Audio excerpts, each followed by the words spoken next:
India is embracing a deeper commercial relationship with Burkina Faso, especially when it comes to top-grade cashew nuts and cocoa beans. The unique organic quality of Burkina Faso's harvest is highly prized, and India sees tremendous promise in using these crops to fuel its flourishing snack and chocolate markets. This collaboration holds the promise of shared prosperity, forging a vital connection between West African cultivators and India's rapidly expanding consumer base. Now imagine this: a single signature in Ouagadougou has the potential to rewrite Africa's entire approach to global trade. Picture a pivotal agreement, not with Paris or Washington, but with New Delhi, ushering in a new era where Africa dictates the rules and the rest of the world pays attention. This is not a story about foreign aid or another account of exploitation. This is a story of economic might, African power being reclaimed by the very hands that tend and harvest the continent's most prized yields. Welcome to Frick Vibe News. Today, we take you behind the scenes of an unprecedented pact that is reshaping the landscape of global agriculture, the landmark Cocoa and Cashew Accord between Burkina Faso under the visionary leadership of Ibrahim and the Republic of India. For decades, Africa's cocoa and cashew trades have been locked in a frustrating cycle. Export the raw produce, watch the profits vanish to distant shores, then repurchase processed goods at 2 or even 3 times the original cost. But a new chapter is unfolding. In the year 2025, Burkina Faso, a landlocked country in West Africa, boldly declared an end to this cycle. India responded not with patronizing charity, but with a genuine partnership crafted to dismantle the chains of reliance. This is the chronicle of Ibrahim, a leader revered by millions as the embodiment of Africa's Renaissance, setting a powerful example that could redefine trade for the entire continent. Cue lively African instrumental music as we transition to the core of the story. Cocoa and cashews, simple crops on the surface, yet they underpin economies, provide employment to millions, and steer the flow of international trade worth billions. West African nations, collectively, are responsible for almost 70% of the world's cocoa, the vital ingredient in chocolate, a global industry valued at over 140 billion United States dollars each year. Yet, Africa retains only a sliver of this wealth. Most of the earnings are seized by companies in Europe and North America that refine the raw beans. The global cashew market is valued at around 7.5 billion United States dollars, but more than 80% of African cashews are exported in their raw state, primarily to India and Vietnam for processing. Why is this significant? Because wealth is generated at the processing stage. When cocoa beans are transformed into chocolate, their worth can increase 5 times over. When raw cashews are shelled, roasted, and packed, their price can double or even triple. For generations, African agriculture has been stuck in a colonial-era pattern, selling unprocessed goods for little and importing expensive finished items. In Burkina Faso, where over 80% of people rely on farming, this outdated system means meager income for growers, limited industrial development, and heightened sensitivity to global price shocks. This is the vicious cycle that Ibrahim is determined to end, with cocoa and cashews as his inaugural gambit. The groundwork for this historic agreement was laid in early 2024. India, ascending as an economic giant, has been searching for secure, long-term sources of agricultural products to serve its 1.4 billion citizens. With a burgeoning middle class and a chocolate industry on the rise, Indian demand for cocoa has soared. Cashews, already a staple snack throughout the country, have enjoyed steady double-digit growth in consumption. At the same time, Burkina Faso was actively looking for trade allies who would bypass the old colonial trading routes and negotiate as equals. The aim was never just to find a buyer, but to secure a collaborator ready to invest in building value addition capacity within the country. For months on end, discussions between the governments of Ouagadougou and New Delhi unfolded. Delegates journeyed repeatedly between the two capitals. Specialists in agriculture conducted thorough inspections of plantations across Burkina Faso. while trade representatives from Burkina Faso traveled to India's coastal regions of Goa and Kerala to tour processing plants.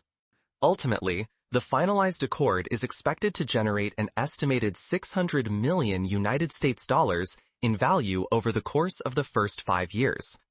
The terms required that both raw and partially processed cocoa and cashew nuts be traded and include mandatory processing provisions. At least 40% of these products must undergo processing within Burkina Faso prior to export, a move designed to ensure more jobs are created locally. The agreement also guarantees technology transfer for processing and delivers specialized training so that local technicians can operate and maintain this equipment. Furthermore, tariff reductions and priority market access have been secured for these products entering India. Critical infrastructure assistance is also part of the package, with upgrades planned for storage facilities and transportation networks, aiming to minimize losses after harvest. Crucially, this is not an act of charity. It is a calculated alliance. Burkina Faso gains significant bargaining power, better trading conditions, and an accelerated path to industrialization. To truly appreciate the significance, one must consider the so-called commodity trap, a relentless cycle that has kept African nations on the economic margins for decades. Historically, African farmers have sold unprocessed commodities at meager prices. The actual processing occurs overseas, and the finished goods are later sold back to African consumers at steep markups. This system produces 3 primary issues: lost employment, since jobs are created abroad, value drain, as most profits exit the continent, and economic fragility, since reliance on raw exports exposes economies to volatile global prices. By developing processing capabilities on home soil, the agreement with India tackles each of these challenges. Thousands of new positions will emerge in processing, packaging, and quality assurance. Farmers who deliver semi-processed goods stand to earn higher incomes. With more value retained at home, Burkina Faso's economy becomes less vulnerable to external shocks. If this model spreads across Africa, it could provide a framework for genuine economic independence. India's participation is strategic. By dealing directly with Burkina Faso, New Delhi secures a dependable chain of supply for both cocoa and cashew nuts. This decreases reliance on a narrow band of supplier countries and builds diplomatic capital in Africa, deepening South-South cooperation. India also boosts its international reputation, especially as African nations become increasingly cautious of Western trade dominance. India's emphasis on shared benefit and technology transfer casts it as a genuine partner, not a neo-colonial power. In Bobo Dioulasso, at the core of Burkina Faso's cashew-producing region, the atmosphere is charged with anticipation.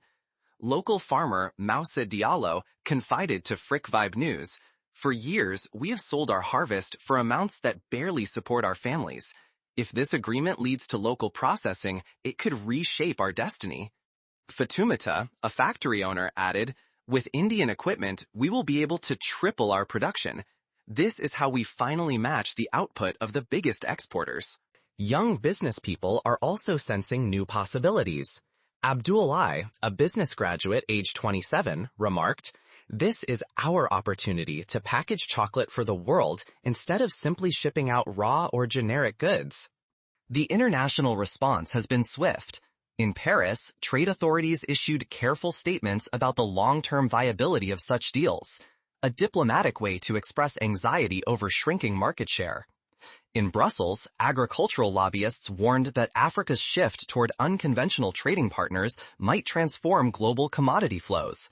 Across West Africa, however, leaders from Ghana to Nigeria are increasingly intrigued by similar arrangements. The push to eliminate exploitative intermediaries is gaining traction. This agreement fits seamlessly with the vision of the African Continental Free Trade Area, a plan for a unified market for goods and services across the continent. Picture Ghana processing cocoa and trading directly with Kenya, or Nigeria refining cashews for export to Ethiopia. Imagine Ghana sending finished chocolate to South Africa. Should African governments begin to require processing commitments in every export contract, it could mean billions of United States dollars in added value remaining within Africa each year. The path ahead will not be straightforward. Gaps in transportation and power infrastructure might hamper the pace at which new factories can be built. Fluctuating prices of raw materials could threaten profit margins. There are also dangers posed by corruption, which could prevent the fair sharing of benefits. Despite these challenges, the agreement has built-in measures for oversight, including yearly assessments and clear, open reporting to ensure that all sides honor their commitments. In the grand tale of Africa's pursuit of economic sovereignty, this is only a single episode, yet one that stands out with unmistakable courage, Ibrahim. The partnership between Esco Cocoa, Cashew, and India transcends the simple exchange of agricultural goods. It embodies the pursuit of respect, the assertion of autonomy, and the determination to steer Africa's economic future. At Africa Vibe News, we remain dedicated to tracking these important developments, the stories that truly matter, and those that reshape Africa's narrative on the global stage. This is more than just commerce. This marks the dawn of a new era for Africa,